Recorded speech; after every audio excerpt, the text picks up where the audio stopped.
O eto pa isa. Gusto namin si Tulfo maupo sa Senado. Siya ang kalaban sa korupsyon, matapang at kakampi ng inaapi. Expectations versus reality. Asan na si Tulfo ngayon? O nga, no? Hoy, shoutout, Senator Rapi Tulfo. Ba't ang tahimik mo ngayon? Galaw-galaw ka naman. Baka may stroke ka niyan. Senator. Senator Rapi Tulfo, baka naman, galaw-galaw naman dyan. Huwag kang mag-focus sa puro yung asawa, tapos may kabit yung lalaki, yung babae, tapos pinag-aaway-aaway nyo dyan sa show nyo. Huwag ganun. O, minsan mag-focus ka rin sa Senado. Nung nagkaroon ng corruption kay Saldico, kay Romualdez, kay Marcos Jr., dito sa anak niyang si Sandro Marcos, kokak-kokak din. Tahimik mo bigla, sir, bakit kaya? Ako, sir, wag kang magtatampo sa akin.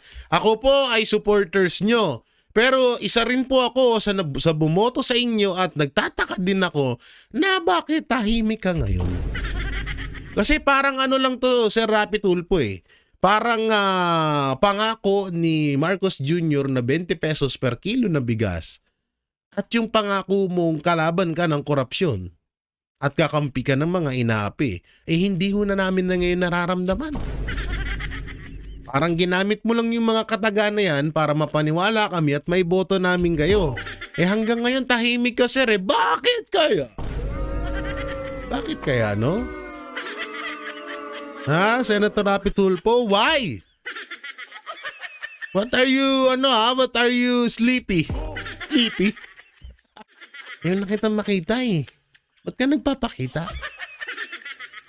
Franz Castro, nakiusap sa korte na muling suriin at baliktarin ang hatol upang maiwasan ng pagkakulong. Gago!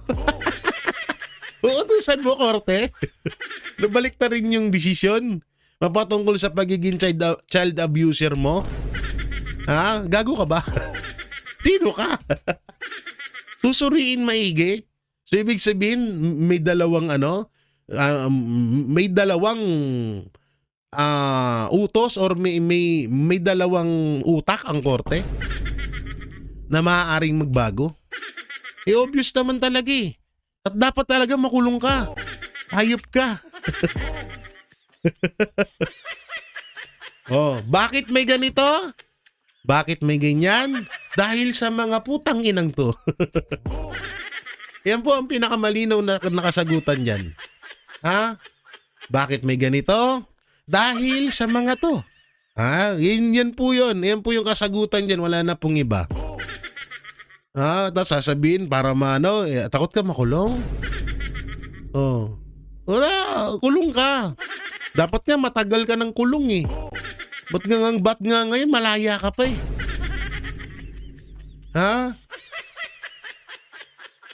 Hindi dapat talaga nakakulong na tong tao to. Kung hindi niyo kukulong tong mga tao to, etong mga ganito, mas dadami to pag hindi niyo kinulong tong mga tao na to. Sila ang pasimuno niyan At mismo sa bibig ni Joma Sison nang galing ng mga NPA etong mga hinayupak na to. Itong mukhang mangkukulam na to. Na laging kumakatok sa bubong nyo. Kaya yun.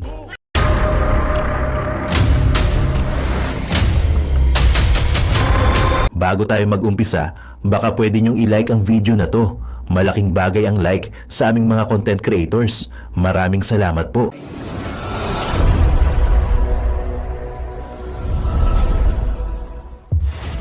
Kayo mga banatero, siguro naiisip nyo rin na bakit tahimik kaya si Tulfo?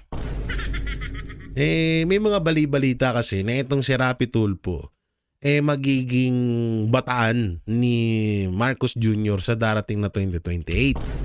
At ito ay isa sa mga nila na pwedeng maging katandem. Kasi maraming pwedeng itandem dito kay Rapi Tulfo na kahanay ni Marcos Jr.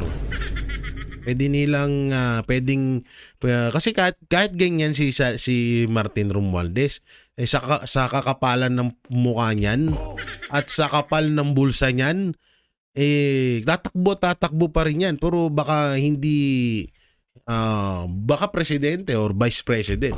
At maaaring pwede niyang maging katandem si Rapi Tulfo. Kaya siguro nananahimik. Intindihin nyo na. O baka naman si Marcos Jr. lang ang nagpaurong ng bayag nyong mga Tulfo. Kaya wag natin damay si Ben Tulfo. Si Erwin, ikaw at si Mon lang.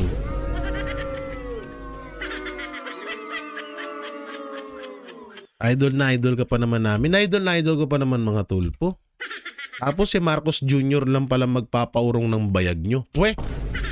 Nakakaya. No? Expectation versus reality, no? Totoo, no? Ay, nako, parang ano lang. Parang yung mga pangako ni Marcos Jr. wala rin pinagkaiba. Nangako hanggang ngayon, hindi naman natutupad. Hiyaan mo na, Tulfo. Kung tatakbo ka man ng vice president, mas okay na lang siguro senador. Baka sa senador, di ka na ulit manalo eh. Eto pa ha. Remulla, Congressman, Ombudsman Remulla. At sa mga ano dyan, bakit ito? 480 billion. Gardriola linked account across Aquino to Marcos era. Ba't nandito si Pangulong Duterte? Walang yan naman. Walang yan talaga tong bilyonaryo, no? Aquino to Marcos era. Diba? So, bakit nandiyan si Pangulong Duterte? Ba't ito, hindi to iniimbestigahan ni Ombudsman Remulla? Bakit ito, hindi to ibinulgar ni Bernardo? Una-una, malamang sa malamang, nasa Cabral Files din to. Kasi ano lang din yan kung ano yung nilalaman nung Cabral Files. Ganun at ganun din ang nalalaman ni Bernardo. At ngayon, ganun din si Alcantara. So, bakit ito hindi niya alam? At bakit ito hindi iniimbestigahan na nakapokus ang lahat ngayon usaping pagnanakaw sa kaban ng bayan, nakapokus sila sa mga senador. Hindi ko naman pinagtatanggol dito yung mga senador. Ang akin lang, unang-una, titimbangin kasi natin katulad na lang yan kay Senator Chis Escudero. Yung kay Senator Chis Escudero, 30 million ang di umanong binigay sa kanya. At inamin naman ng kontraktor yun, pero galing sa sarili niyang pera. Yung ibinigay niya kay Senator Chis Escudero. Timbangin ho natin maigi. 480 billion versus 30 million. Sino ang mas malaki? Eto na lang dito na lang Eto na lang. Sige, wag na tayo sa 480 billion. Dito na lang tayo, 3 billion. Bakit ito hindi iniimbestigahan? Bakit yung 30 million ni Senator Chis Escudero iniimbestigahan? Bakit yung kay Bong Revilla, kay former Senator Bong Revilla, iniimbestigahan na kahit wala namang may pakitang ebidensya, pero bakit itong mga to hindi iniimbestigahan? Yan yung pinaka-katanungan dyan. Liwanag niyang dalawang yan. 480 billion. 3 billion, pangburat. Ay, sorry. Na naman tuloy, nadulas na naman ako. Nadudulas yung bibig ko. Sorry pasensya na po Sa mga nakikinig dyan, bastos talaga bunganga ko. Pasensya na kayo. Sanay na kayo yan dyan po kami nagtataka na bakit nakapokus lang sa mga senador. Bakit yung mga congressman hindi kinakalampag? Kinakalampag siguro yung iilan na hindi naman nila kabaro or hindi nila kapanalig. Katulad na lang yan Kiko Barsaga, Lebiste. Siyempre yung mga Duterte dyan, diba? Yung iba pang mga congressman, kagaya nila Mike Defensor. So yan lang yung mga pinipitik-pitik. Pero etong sila Gardriola, sila Abante, yung iba-iba pa dyan, yung Quadcom, yan, si Paulo Ortega, isang bayot dyan sa Congress. Bakit hindi iniimbestigahan? Dyan nagtataka ang taong bayan. Diba? Galing, no? Tang na talaga tong bilyonaryo. Aquino to Marcos era, pero nandun si Pangulong Duterte. Gago eh, no? Ang lakas makagago eh. O eto, dito naman tayo sa asaran. Lakihan natin. Maganda to eh. Basag dito si Auntie Claire eh. Sabi ni Auntie Claire, PCO, Yusek Castro ibinida sa live stream ang biniling Chakidal. Ayan kasi yung sinasabi niyang kamukha ni BP Sara. Tapos, sagot ni BP Sara, tignan niyo yung mukha niya. Nadinig lang ang pangalang PBBM, may kahawig pag ganyan ni tsura niya. Basag ang putang ina. Hindi.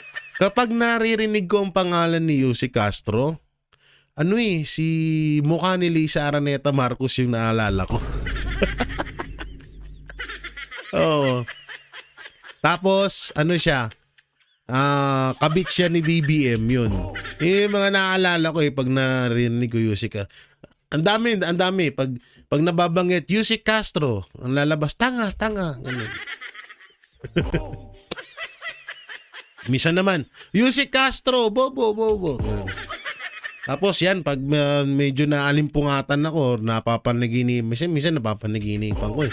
Sama kasi talaga na ugali nitong hype na to eh. Yan. Halimbawa, pag naririnig ko sa radyo, sa TV, Yusek Castro, ang pumapasok agad sa utak ko, yung mukha ni Lisa eh. Awig naman sila ni Lisa eh, no? Paras pa sila ng buhok. Paras pa sila mong palaka. Ay, sorry.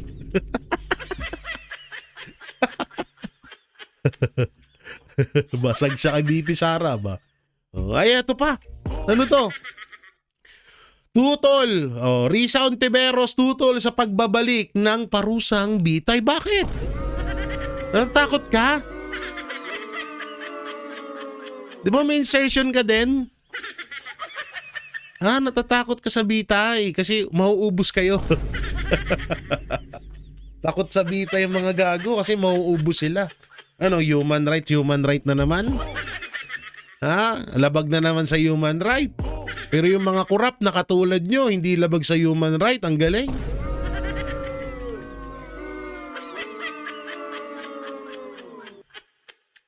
Tutol sa pagbabalik ng parusang bitay.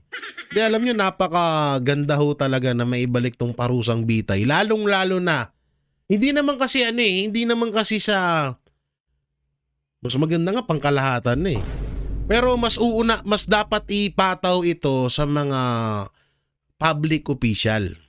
Senador, Vice President, President, Congressman, yan, dyan dapat ipinapataw yan. Congressman, Mayor, ano pa ba? Vice Mayor, yung mas mababa dun sa, ako ay tutol na dun. Pero doon sa pinakamatataas ng mga posisyon sa gobyerno, yan, dapat yan. Talagang dapat na magkaroon ng parusang bitay sa mga hayop na yan. Kasi nga, hanggat hindi ginagawa yan, hindi sila madadala eh. Ang ugali ng mga Pilipino, kapag hindi mo dinala, hindi yun talaga matututo. Habang buhay silang magiging ganyan. Kung kawatan sila, hanggang habang buhay na nandyan sila sa gobyerno, magiging kawatan sila. Never yan magbabago at hindi mananawa yan na magnakaw sa kaban ng bayan. Yan ang totoo dyan. Kaya itong parusang bitay na to, nararapat talaga to. At dapat ang unang makatikim nito yung mga kawatan sa gobyerno. Pabor ako dyan. Si Risa, natatakot. Baka pati siya damay. Kamusta na pala yung testigo mong bumaliktad? Ha? Kamusta na? Yung taong pinakulong nyo, hanggang ngayon wala pa rin kayong ebidensya mapakita. Kamusta na, Risa? Mo sa susunod na tatakbo ka, Presidente, Vice President. Ulul! Ngayon pa lang, 1 milyong pakyo ka na. Tangina mo. Di mo nga maayos utak mo eh. Tignan mo ako, ilang minuto na ako nagsasalita 27 minutes na ako nagsasalita, ha? Nakita mo ba ako nagbasa? Nagbasa ng opinyon ko? Hindi, di ba? Putang ina, ikaw bumati ka lang ng magandang bagong taon eh. Binasa mo pa. Tapos gusto mo maging presidente? Ha? Yudipunggol ka? Gusto mo maging presidente ng Pilipinas? Ganyan ka bobo? Wag na, uy. Ang inang yan. Babati lang, magandang bagong taon. Putay na, may hawak ko pa. Tumitingin pa sa baba eh, halatang nagbabasa eh. Kahit ini-edit yung video, i-slow mo video, talagang titingin sa baba. Halatang may binabasa, putang inang yan. Tapos gusto mo maging presidente, ulol. Lo mo. Gilan mo kami. Nandito tayo. Eto na nga. Kabataan Party List calls for the immediate release of Chantal. Chantal ba to? Kantal. Chantal Enocoche. Oh, yan, may isa na naman pong kabataan ng naligaw ang landas. Dalawa na ang ngayon, no? Ang dalawa na ang niniligawan ng landas ng mga kabataan. Kung hindi droga, NPA. Hayop na yan. Tangina kasi dati wala na tong hayop na mga hayop na to eh. Yung mga namumuno dito, wala na to eh. Tsaka dati kahit papano naging may mga naging kilala din ako ng mga NPA noon. Naging maayos naman sila pero ngayon, tangina grabe nagiging sila. At dumadami pa. Wala ikaw ba naman ponduhan ni Ngagba eh. Di mas lalong dadami ka pa talaga. Tas puro panalo pa yung kanilang mga kandidato. Ayan, mga kabataan party list, ML party list. Puta na, dami niyan. May mga senador pa. Diba? So, ganyan kalulupit. Tapos sasabihin nyo, hindi NPA. Ulul, nung ginagawa ng estudyante doon sa gubat. Natatawa nga lang ako dito, nagbabaliw-baliwan eh. Agawa doon ng gagagamba. Ano kakatwiran nyo sa amin? Hindi nakita siya doon ng gagagamba. Siguro naligaw, hindi binaliktad yung damit. Ganun ba iba? Ganun ba yung Ganun yung kakatwiran nyo sa amin? O baka may ka-meet up na jowa tas naligaw? Tigilan nyo na kami sa mga katarantaduhan na katarantaduhan na tawag dito, katarantaduhan na ano ba to?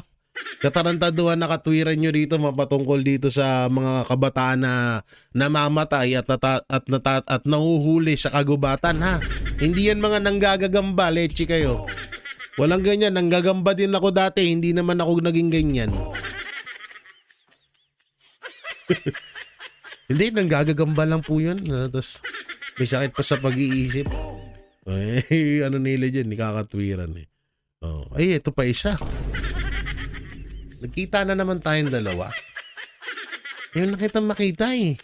Ba't ka nagpapakita? Franz Castro, nakiusap sa korte na muling suriin at baliktarin ang hatol upang maiwasan ng pagkakulong. Gago! Uutusan mo korte? Nabaliktarin yung desisyon? Mapatungkol sa pagiging child abuser mo? Ha? Gago ka ba? Sino ka? Susuriin maigi? So ibig sabihin may dalawang utos or may dalawang utak ang korte na maaaring magbago. Obvious naman talaga eh. At dapat talaga makulong ka. Hayop ka. Bakit may ganito? Bakit may ganyan? Dahil sa mga putang inang to. Yan po ang pinakamalinaw na nakasagutan dyan. Ha? Bakit may ganito? Dahil sa mga to. Ha? Yan po yun. Yan po yung kasagutan dyan. Wala na pong iba. Ha? Tapos sasabihin para takot ka makulong? Wala. Kulong ka. Dapat nga matagal ka ng kulong eh.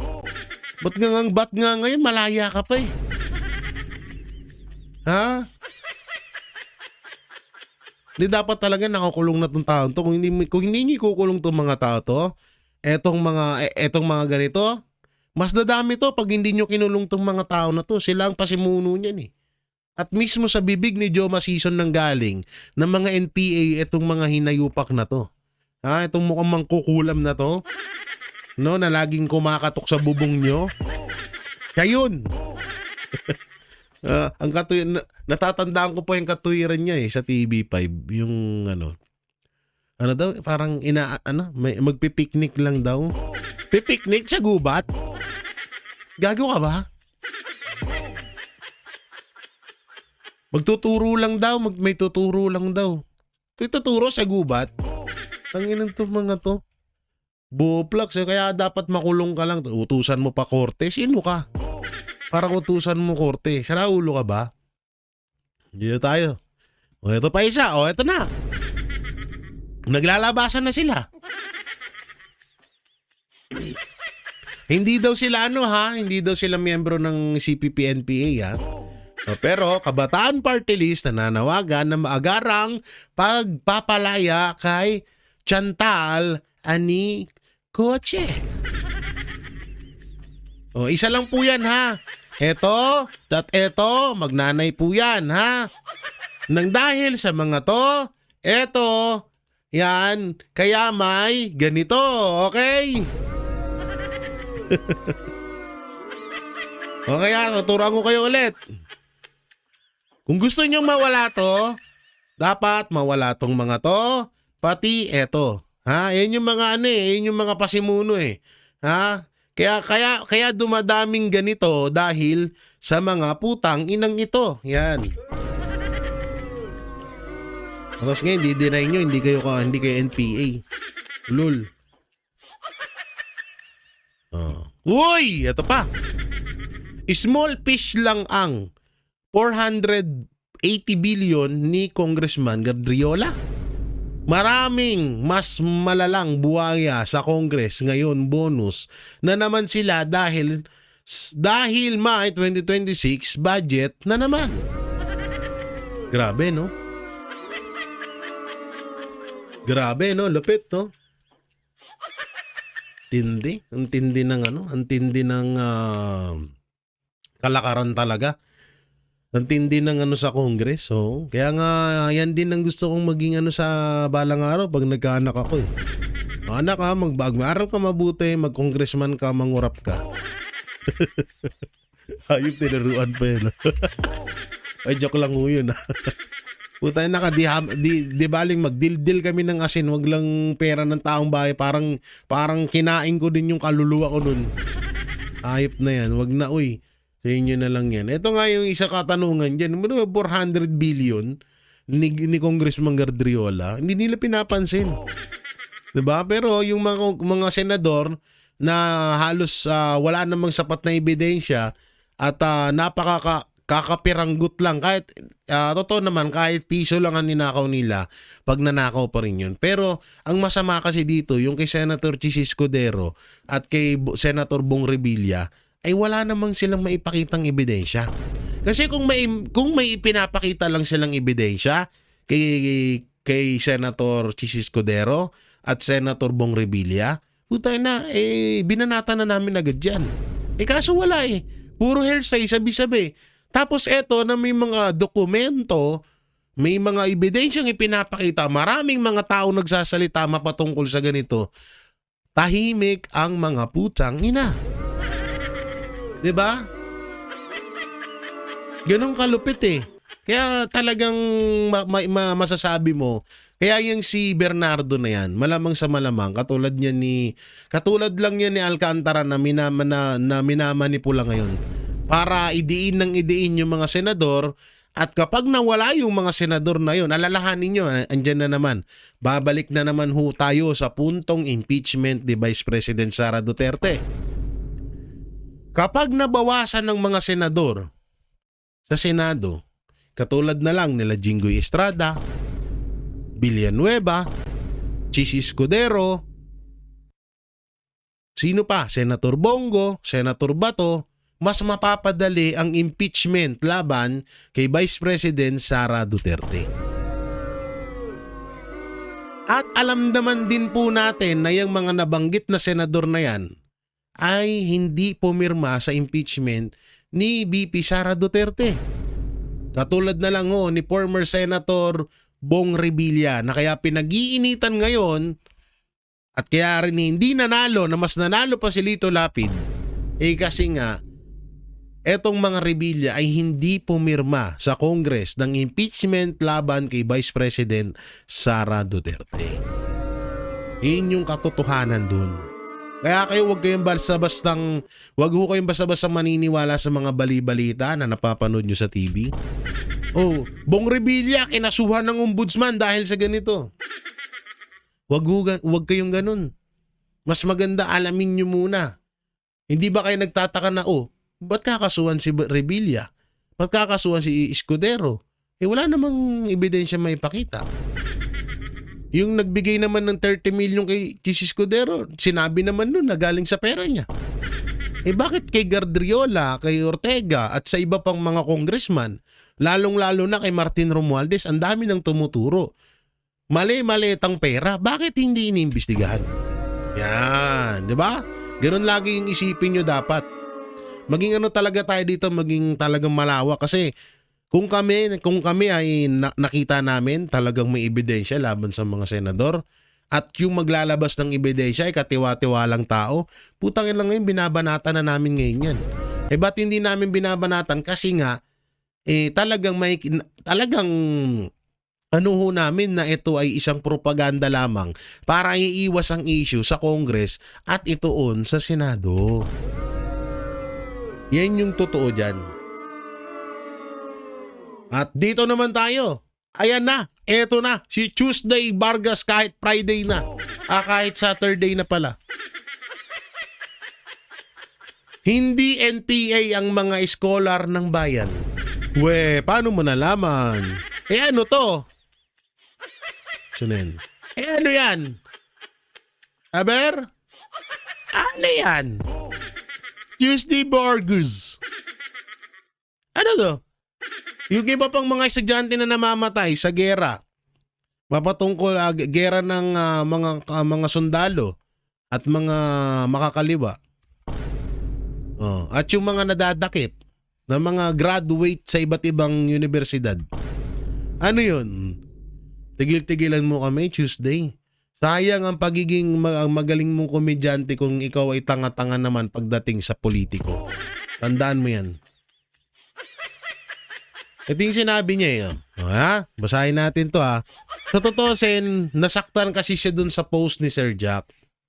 Ngayon, pati kami dinamay dito kasi nga marami nga daw. Ito basahin natin yung So, sobrang laki na rin. Hindi na natin mababasa pala to. Sobrang liit pala. Etong mga nasa baba, ito yung mga estudyante na nag-graduate sa iba't ibang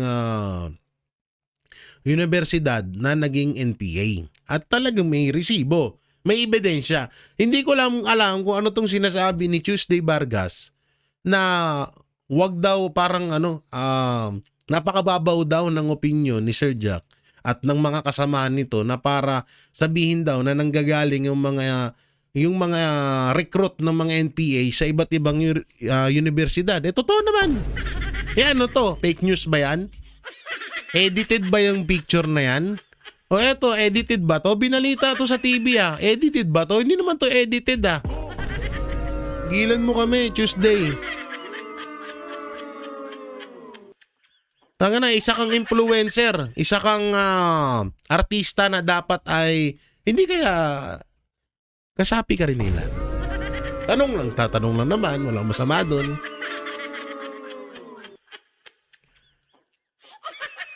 Ang daming nasasaktan sa mga post ni Sir Jack ngayon. Ang daming nasasaktan kasi nga totoo. Ay nako, Tuesday Vargas. Anong nyari sa'yo Anong nyari sa'yo? So eto na nga po yung sinasabi ko na isang kilalang bilyonaryo ang talagang promotor ng korupsyon sa Congress. At eto nga po, sino nga ba to? Eto po ay walang iba kundi si Enrique Razon. Si Enrique Razon ang utak sa likod ng korupsyon sa Congress. Inilantad ko ang lahat sa isang talumpati pagbalik ko sa unang linggo ng Pebrero. So abangan natin to ha.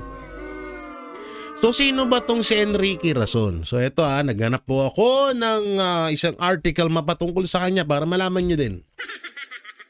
Si Enrique Rason Jr. ay isang negosyante at tagapagpamahala ng mga kumpanya sa Pilipinas. Siya ay isinilang noong Marso 3, 1960 sa Manila, Philippines. Ang kanyang ama ay si Enrique Rason Sr., ang dating pangulo at may-ari ng International Containers Terminal Service, INC, or ICTSI, isang kumpanya sa shipping logistic. Si Enrique Jr. ay nagtapos ng sekundarya sa De La Salle, Subel sa Pilipinas at kumuha ng kursong Bachelor of Science and Finance sa Georgetown University, Washington DC. So ito pala si Enrique Rason Jr. ay isang kilalang bilyonaryong businessman sa Pilipinas. Wala kayong naalala? Wala kayong naalala about sa mga businessman. Alam nyo may dito sa sinabi ni Kiko Barsaga. Dito sa congressman na to. Sa taong ito. Sa mga businessman. Kung maaalala nyo, unang-unang naapektuhan sa pagiging mahigpit ni Pangulong Duterte noon ay ang mga businessman. Dahil alam naman ho natin na malaki ang binabayarang buwis ng mga businessman dito sa bansang Pilipinas. O baka sabihan nyo ako, Jay, paano kasabwat yan sa korupsyon? Bilyonaryo na nga yan. Hello? Saan ka ba nakakita ng isang bilyonaryo na nakontento sa yaman niya? Aber, tanongin ko nga kayo. Di ibig sabihin yung kumpanya ni Rason na International Containers Terminal or kumpanyang shipping logistics dapat nakasarado na. Kasi kontento na siya sa bilyon niya eh. Di ganun yun. Saka hindi lang si Rason, hindi lang si Enrique Rason ang nakikita ko dito, kundi iba't ibang mga businessman. Lalong-lalo na yung mga businessman na sinagasaan ni Pangulong Duterte noong panahon niya. At talagang masasabi nating sila din talaga ang mga nakikinabang sa mga korupsyon ngayon. Dahil malaki ang mga nawalang pera ng mga yan noong si Pangulong Duterte ang presidente. At isa pa dito, may mga sabi-sabi na yung ibang mga kilalang businessman dito sa Pilipinas, sila pa mismo ang nagdadala ng mga droga sa bansa natin. Kaya itong korupsyon na to na sinasabi ni Kiko Barsaga, maaaring totoo. No? At baka kabilang lang doon si Enrique Rason. Grabe, no? So, syempre, bago ang lahat, dito muna tayo sa patutsada ni Boying Remulla. So, ano ba to? So, panoorin po natin. Hindi pa pinapangalanan, pero posible umanong may madagdag pa. Ito po yun yung sinasabi niyang dalawang senador. Dalawang senador na kanyang ipaparestor, sasampa ng kaso. So, panoorin natin. Sa mga kasalukuyan at dating senador na iniimbestigahan kaugnay sa maanomalyang flood control project ayon sa Ombudsman. At sa paggulong ng imbestigasyon, magiging matipid na rin daw ang Ombudsman sa pagbibigay ng detalye kung kailan magsasampa. Ay, wag! Magpa-press con ka lang araw-araw, oras-oras para mamatay ka ng hinayupak ka. Joke lang. Ay, naku. Napagod na ba siya sa kaka-press con? Wag, sige, tuloy lang. ng kaso at posibleng paglalabas ng arrest warrant. Ah, Nakatutok si Salima Refran. okay. Sa Lima Retran lang pala yan eh. Okay, pasok. Humaharap na ngayon sa preliminary investigation sa Department of Justice ang tatlong kasalukuyan at dating senador kaugnay ng maanomalya umanong flood control projects. Pero sabi ni Ombudsman Jesus Crispin Remulla, may dalawa pa na posibleng madagdag dito. Yung tatlo muna, pero parang meron pang-apat na tinitingnan namin at pang-lima, pero yung isa senador, yung isa hindi na senador. Oh, yung hindi na senador, alam naman na natin kung sino. Si Senator Bong Revilla yun. Okay? Hindi na sila pinangalanan ni Remulla, pero ilang mga senador at dating senador, pati na mga kongresista ang sumasailalim ngayon sa fact-finding investigation ng Ombudsman. Hindi eh, mas nakapokus ka sa mga senador eh. Kung hindi mo nga mabanggit yung apelidong Gadriola. Kapag nakitaan sila ng basihan, saka sila isa sa ilalim sa preliminary investigation. Pag nakitaan ng basihan, eh bakit? May basihan na ba doon kay Revilla? Kay Chis Escudero? May basihan ba doon? Wala naman na. Puro hearsay lang din yun.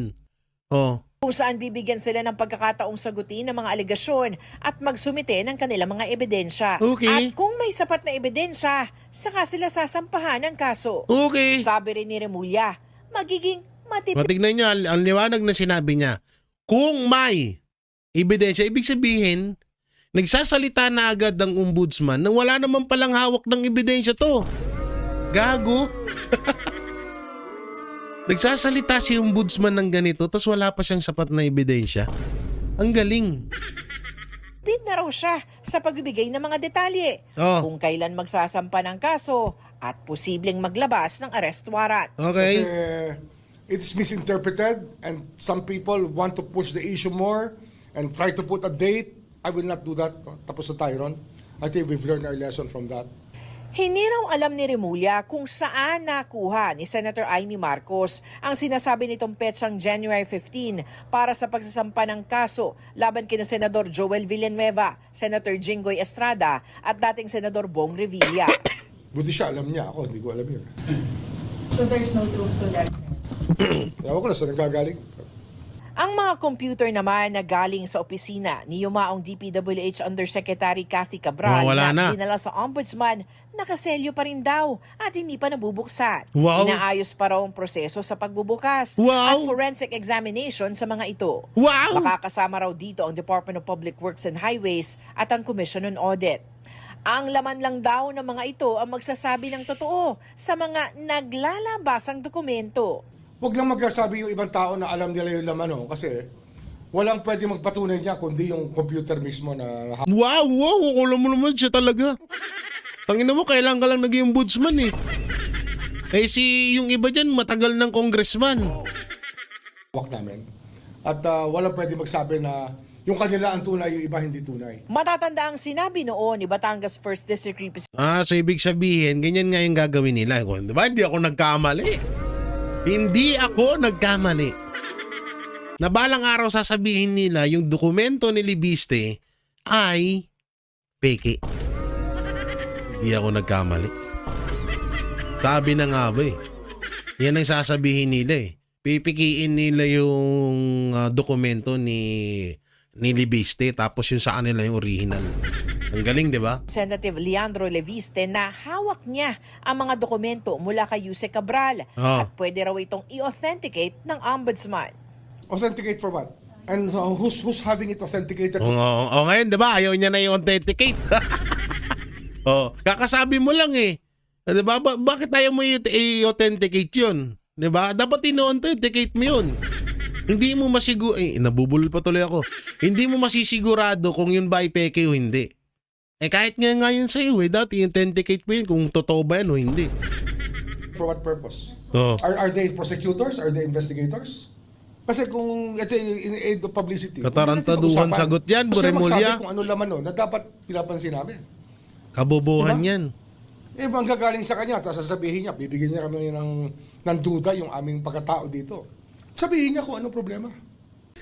Ama naming Diyos na makapangyarihan sa lahat, Salamat po sa iyong pagmamahal na hindi nagmamaliw. Sa gitna ng kaguluhan sa aming bansa, turuan niyo po kaming magtiwala sa iyong hustisya at hindi sa hustisya ng tao. Linisin niyo po ang aming mga puso at ituro niyo po ang tamang daan ng katotohanan at pag-ibig. Tulungan niyo po kaming maging ilaw sa gitna ng dilim at ipakita sa mundo na may pag-asa pa sa pangalan ng aming Panginoon Hesus. Salamat po sa pag-ibig po ninyo at salamat sa pagdinig ng aming mga panalangin at iligtas niyo po kami. Sa pangalawa po niyong pagparito at patawarin po kami sa lahat ng aming mga pagkukulang at pagkakasala sapagkat ito po ang aming samutiling sa matamis na pangalan ng aming Panginoon Hesus. Amen. Sa lumang silid, mag-isa kang tahimik. Walang kamera, palakpak ay wala na. Ngunit sa bawat pader ng bayang iniwan mo, may pangalan mong di na mabubura.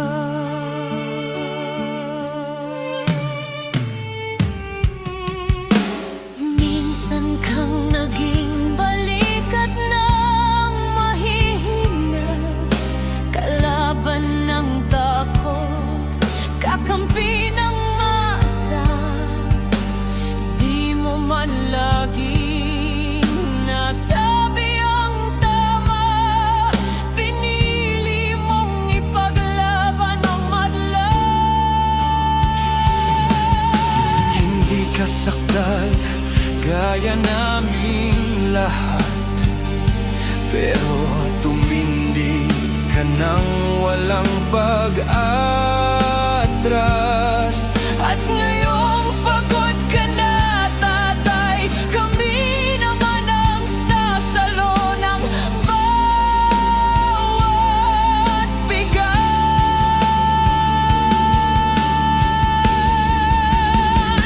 Hanggang sa dulo, ikaw ay mahal. Kahit papagod na ang iyong katawan. Tatay, salamat sa iyong paglaban. Ngayon, kami naman Hanggang sa dulo, di ka namin iiwan. Ang kwento mo'y dala ng bayan.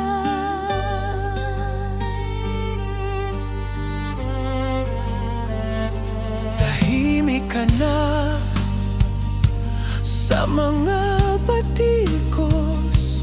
Wala nang tugon, wala nang galit, pero sa mata ng mga maralita, naroon pa rin ang tapat mong alaala. Marami mang di nakaintindi, marami pa rin ang di nakakalimot. At ngayong wala ka ng kapangyarihan, tatay, Ang magtatanggol sa'yo ay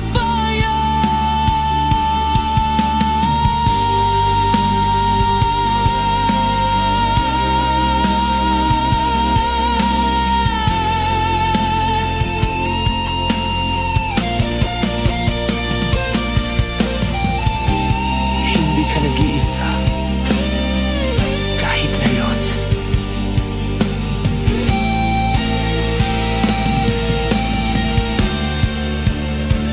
hanggang sa dulo, tangan ka pa rin Sa puso ng batang minsan mong pinakain. Hanggang sa dulo, di ka nag-iisa. Ang dasal ng bayan ay sa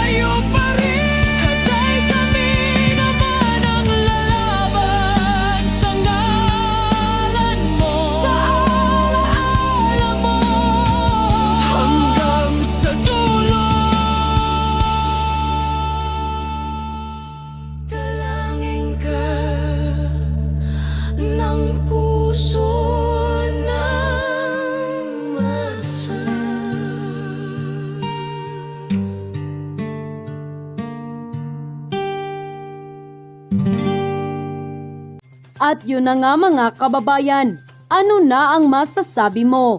Kung mayroon kayong hinaing at komento patungkol sa balitang ito, please comment down below. Pag-uusapan natin yan sa comment section. At kung nagustuhan nyo ang video, ay huwag kalimutang mag-like at i-share na din para mas marami pang makaalam at umabot ito sa marami sa ating mga kababayan. Maraming salamat po. Mabuti pa ang sardinas, may label. Eh tayo, wala. Oo nga pala. Nay, ito na yung bayad ko sa isa, ano? O, kunin mo yung isa. Isa muna, iyan, no? Tapos, isa pa, di ba? 4 dapat na sardinas, eh. Yan. 3 na. Pang-4 na sardinas. Okay na.